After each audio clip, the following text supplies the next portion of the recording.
পটল দিয়ে যে এত মজার একটি নাস্তা বানানো যায়, না বানালে কখনোই বুঝতাম না। আসসালামু আলাইকুম, স্বাগত জানাচ্ছি নতুন একটি রেসিপি দেখার জন্য। আশা করছি রেসিপিটি আপনাদের কাছে ভালো লাগবে। আজকের রেসিপি হলো পটল দিয়ে মজাদার একটি নাস্তা। এখানে আমি 4টা পটল নিয়েছি। পটলগুলো একই সাইজের পটল নিয়েছি। আপনারা চাইলে কম বেশি করে নিতে পারেন বন্ধুরা। তো আমি এখন পটলগুলো ছিলে নেব। আমি অল্প অল্প খোসা রেখে পটলগুলো ছিলে নেব। আমি সবগুলো খোসা ফালাবো না, অল্প অল্প রেখে দেব। তো আমি অফ স্ক্রিনে সবগুলো পটলের খোসা ফেলে নিয়েছি। এখন একটা নাইফের সাহায্যে আমি পটলগুলো এভাবে চিকন চিকন করে পাতলা পাতলা করে কেটে নেব। দেখুন বন্ধুরা আমি কিভাবে কেটে নিচ্ছি। তো একইভাবে আমি সবগুলো পটল কেটে নেব এভাবে পাতলা পাতলা করে। আপনাদের কাছে যদি মনে হয় যে পটলের বিচিগুলো নরম তাহলে রেখে দিবেন, আর যদি মনে হয় পটলের বিচিগুলো পাকা তাহলে ফেলে দিবেন। তো আমি আমার পটলের সবগুলো বিচি পাকা ছিল তাই আমি ফেলে দিয়েছি। তো একইভাবে আমি সবগুলো পটল এভাবে করে কেটে নিব।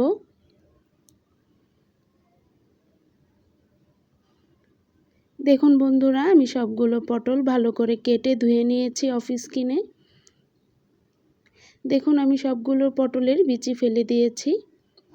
তো পটলটা আমি রেখে দিলাম সাইড করে। এখানে আমি 1 কাপ বেসন নিয়েছি, 2 টেবিল চামচ দিয়েছি চালের গুঁড়া, হাফ চামচ হলুদের গুঁড়া, হাফ চামচ মরিচের গুঁড়া, হাফ চামচ ধনিয়ার গুঁড়া, স্বাদ মতো লবণ,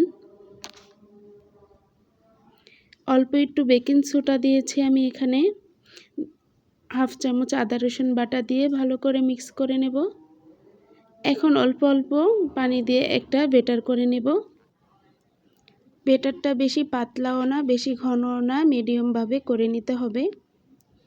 তো আমি বেটারটা করে নিয়েছি। এখানে আমি দিয়ে দিলাম হাফ চামচ ভাজা জিরের গুঁড়ো, দিয়ে আমি আবারও ভালো করে মিক্স করে নেব।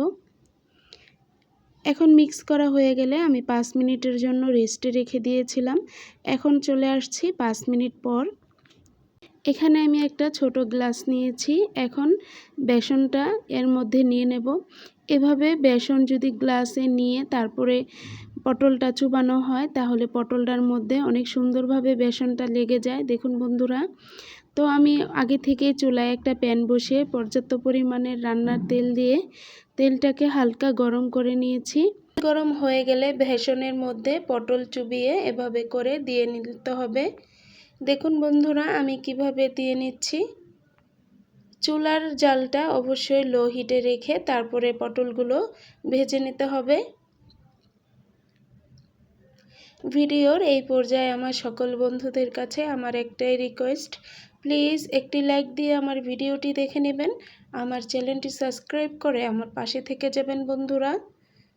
পটলগুলো দিয়ে এক পাশ হয়ে গিয়েছে। এখন আমি একটা চামচের সাহায্যে নাস্তাগুলো উল্টিয়ে দেব। এপাশ ওপাশ করে নাস্তাগুলো উল্টিয়ে পাল্টিয়ে পছন্দ মতো কালার আসার আগ পর্যন্ত নাস্তাগুলো ভেজে নেব। এই নাস্তাগুলো দেখতে যেমন লোভনীয়, খেতে অনেক মজা আর অনেক স্বাস্থ্যকর। চাইলে আপনারা বিকালে ঝটপট বাচ্চাদের জন্য এই নাস্তাটি বানিয়ে দিতে পারেন। দেখুন বন্ধুরা নাস্তাগুলো আমার পছন্দ মতো কালার চলে আসছে। এখন সবগুলো নাস্তা আমি তুলে নেব। নাস্তাগুলো আমার তেল ঝরিয়ে তোলা হয়ে গিয়েছে। এখন বাকি নাস্তাগুলো আমি অফ স্ক্রিনে ভেজে নেব। দেখুন বন্ধুরা নাস্তাগুলো দেখতে কত সুন্দর ও লোভনীয় লাগছে। এইভাবে একবার হলো ট্রাই করে দেখবেন বন্ধুরা, ভীষণ ভালো লাগে। যেমন মচমচে তেমনই ক্রিস্পি, খুব ভালো লাগে। দেখুন বন্ধুরা নাস্তাটা দেখতে কত সুন্দর ও লোভনীয় লাগছে। আজকের রেসিপিটি আপনাদের কাছে কেমন লাগলো অবশ্যই কমেন্টে জানাবেন। সবাই ভালো থাকবেন। আসসালামু আলাইকুম।